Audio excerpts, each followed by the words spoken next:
안녕하세요. 함께하고 있는 저는 포트리 교회를 섬기는 김현수입니다. 2025년 2기도 이제 마지막 과를 함께하고 있습니다.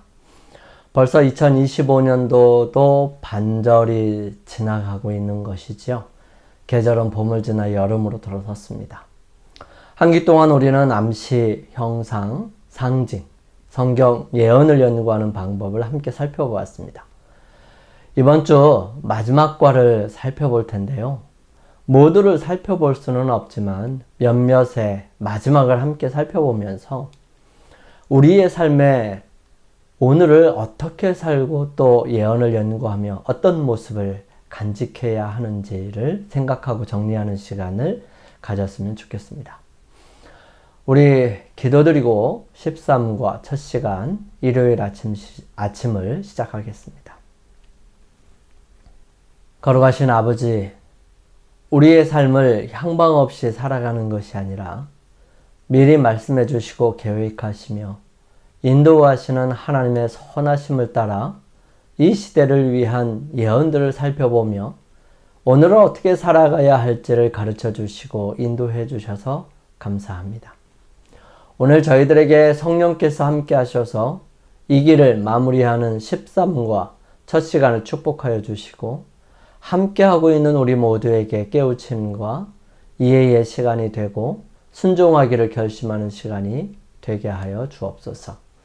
잘 이해되지 않고 어떻게 해석해야 할지 몰라 힘들어했던 예언들을 이제는 성경을 해석할 수 있도록 성경 속에서 이해하고 문장과 사건들 속에서 살펴보며 성령의 인도하심을 바라보게 해 주셨습니다. 주님, 앞으로도 그런 일들을 계속해서 저희들의 삶 속에 이루어갈 수 있도록 도와주옵소서. 오늘 이 시간 간절한 마음으로 드리는 기도들과 어려운 상황 속에서 주님만을 붙드는 주님의 자녀들에게 은혜와 사랑으로 역사해 주옵시기를 간절히 기도드리며 시작하는 시간이 오니 마치는 시간까지 성령의 충만함으로 가득 채워 주시옵기를 예수님의 이름으로 기도드립니다. 아멘.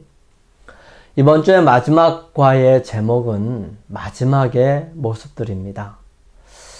함께 기억절 살펴보겠습니다. 그가 대답하되 나는 히브리 사람이요 바다와 육지를 지으신 하늘의 하나님 여호와를 경외하는 자로라 하고 요나서 1장 9절 말씀. 요나의 고백이지요. 항상 우리의 정체성이 중요하고 어떤 사람, 어느 편에 속해 있는지에 관한 부분입니다. 이번 주는 마지막 때의 사건을 이해하는 데 도움이 되는 기록을 마지막으로 살펴볼 것입니다. 니느웨를 향한 요나의 사명, 바벨론의 멸망, 그리고 하나님의 백성을 해방시켜서 약속의 땅으로 돌아갈 수 있도록 한 페르시아의 왕 고레스의 등장이 우리가 살펴볼 내용입니다. 앞서 살펴본 여러 다른 이야기와 마찬가지로 이러한 역사적 기록들은 모든 세대를 위한 깊은 의미를 가지고 있습니다. 하지만 이것은 그리스도께서 돌아오시기 직전에 세대에 더 특별한 의미가 있습니다. 우리는 이러한 역사적 기록에서 다양한 요소를 찾아내고 우리에게 주어진 현대 진리를 더 잘 이해하는 데 도움을 받을 수 있습니다. 현대 진리라 함은 지금 이 시대에 필요한 하나님의 말씀, 적용되고 순종함으로 하나님께 가까이 가는 진리를 말합니다. 동시에 마지막 날의 사건을 예고하는 것처럼 보이는 이 모든 이야기에 관한 한 가지 기억해야 할 것이 있습니다. 우리는 이 광범위한 주제와 암시를 살펴볼 때 주의해야 하고요. 예언적 억측을 만들 정도로 모든 세부 사항을 분석하려고 하지 않아야 합니다. 즉, 과도하게 모든 것을 상징적이고 의미가 있다고 생각하여 무리하게 적용하려 하지 말아야 한다는 것입니다. 예수님의 비유에서처럼 우리는 주요 요점과 원칙을 찾아내야 합니다. 숨겨진 진리를 찾기를 기대하면서 모든 세부 사항을 억지로 해석해서는 안 되지요. 대신 개요와 원칙을 살펴야 하고요. 이렇게 할 때 우리는 마지막 날과 관련된 요소들을 발견할 수 있을 것입니다. 한 주일 동안 살펴볼 교과를 공부하면서 생각해야 해 보아야 할 부분은 어떤 역사의 기록은 마지막 날 사건을 이해하기 돕지만 예언의 모든 세부 사항을 억지로 꿰맞춰서는 안 된다는 것을 생각해야 합니다. 그리고 예언 속에 나타나 있는 나라는 세워지고 무너지지만 하나님의 예언과 통치의 뜻은 시대를 통하여 이루어집니다. 바벨론을 무너뜨리고 장차 다가올 하나님 나라의 회복을 믿으며 충실하게 사명을 감당하기로 결심하는 것이죠. 우리가 공부하는 내용으로 결론적인 부분은 어떤 역사적 기록은 마지막 날 사건을 이해하는 데 도움이 되지만 모든 세부 사항을 꿰맞춰 예언적 억측을 만들어내서는 안 된다는 사실입니다. 요나의 기록은 창조주 경배와 마지막 때에 우리에게 주어진 사명을 알려줍니다. 요나의 예언은 조건적 예언이지만 어떤 예언은 인간의 반응과 관계없이 성취됩니다. 예언 속 나라들은 세워지고 무너지지만 하나님의 예언과 통치의 뜻은 각 시대를 통하여 이루어집니다. 기름 부음 받은 종 고레스의 행적과 예루살렘을 회복하게 한 일은 장차 있을 하나님 나라의 회복을 말하는 것이죠. 오늘은 6월 22일 일요일 주저하는 선지자 함께 살펴보겠습니다. 요나의 이야기는 짧지만 큰 의미가 담겨 있어요. 많은 신자들이 이 주저하는 선지자에게서 자신의 모습을 발견했습니다. 이 이야기에는 또한 미래의 사건에 대한 놀라운 의미도 담겨져 있습니다. 마태복음 12장 38절에서 42절 말씀을 함께 살펴보겠습니다. 그때 서기관과 바리새인 중 몇 사람이 말하되 선생님이여 우리에게 표적 보여주시기를 원하나이다. 예수께서 대답하여 이르시되 악하고 음란한 세대가 표적을 구하나 선지자 요나의 표적밖에는 보일 표적이 없느니라.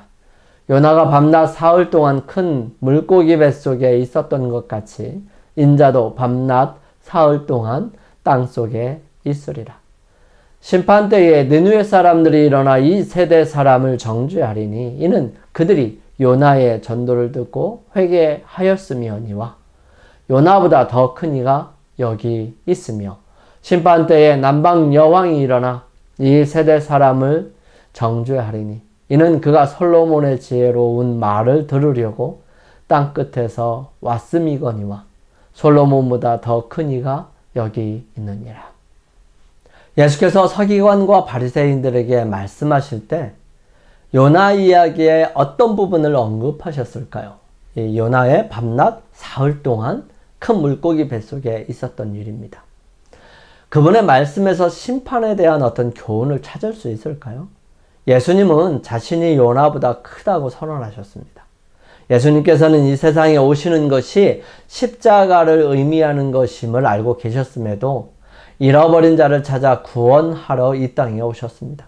요나는 자기 죄 때문에 큰 물고기 속에서 사흘을 보냈고 예수님은 우리의 죄 때문에 무덤에서 사흘을 지내셨습니다.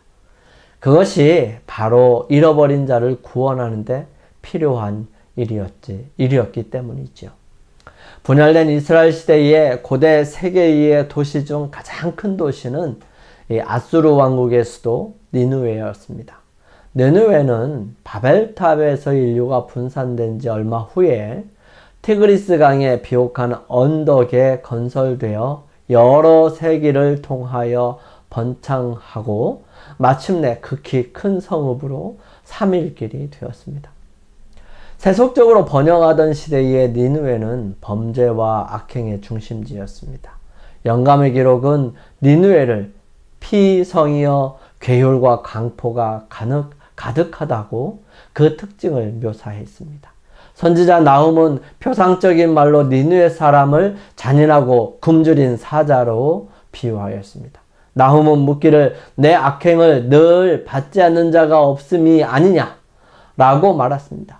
니느웨는 오랫동안 악의 소굴이었지만 시민 전체가 악에 빠진 것은 아니었습니다. 모든 인생을 돌보시고 각종 보물을 눈으로 발견하시는 하나님께서는 그 성읍 가운데 상당수의 사람들이 선하고 고상한 것을 잡으려고 손을 내밀고 있었고, 만일 살아계신 하나님을 배울 기회가 주어진다면 이 악한 행위를 버리고 하나님을 예배할 사람들이 많이 있음을 아셨던 것입니다. 그리하여 전지하신 하나님께서는 결코 실패함이 없는 방법으로 그들에게 당신을 나타내시고 할 수만 있으면 그들을 회개하도록 인도하시고자 하셨던 것입니다. 이 사업을 행할 도구로 택함받은 사람이 바로 아미떼의 아들 선지자 요나였습니다. 여호와의 말씀이 그에게 임하여 너는 일어나 저 큰 성읍 니느웨로 가서 그것을 쳐서 외치라. 악독이 내 앞에 상달하였음이니라. 고 말씀하셨습니다. 선지자는 이 사명이 어렵고 외적으로 볼 때 불가능한 것처럼 생각돼서 부르신 분의 지혜를 의심하고 싶은 유혹을 받았던 것이지요.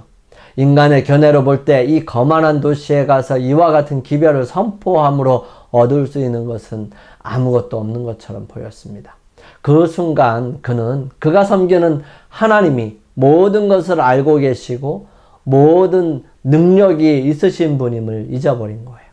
그가 여전히 주저하고 의심하는 동안에 사단은 그를 좌절감에 쌓이게 했고, 선지자는 큰 공포에 쌓여서 일어나 다시스로 도망하려 했던 것입니다. 욥바로 가서 거기서 마침 항해하려고 하는 배를 발견하고 함께 다시스로 가려고 선가를 주고 배에 올라탔습니다.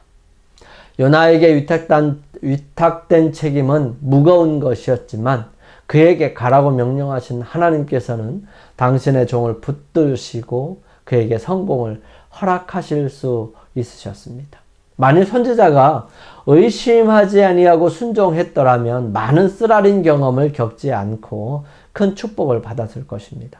요나가 절망에 빠진 때에도 여호와께서는 그를 버리지 않으셨지요.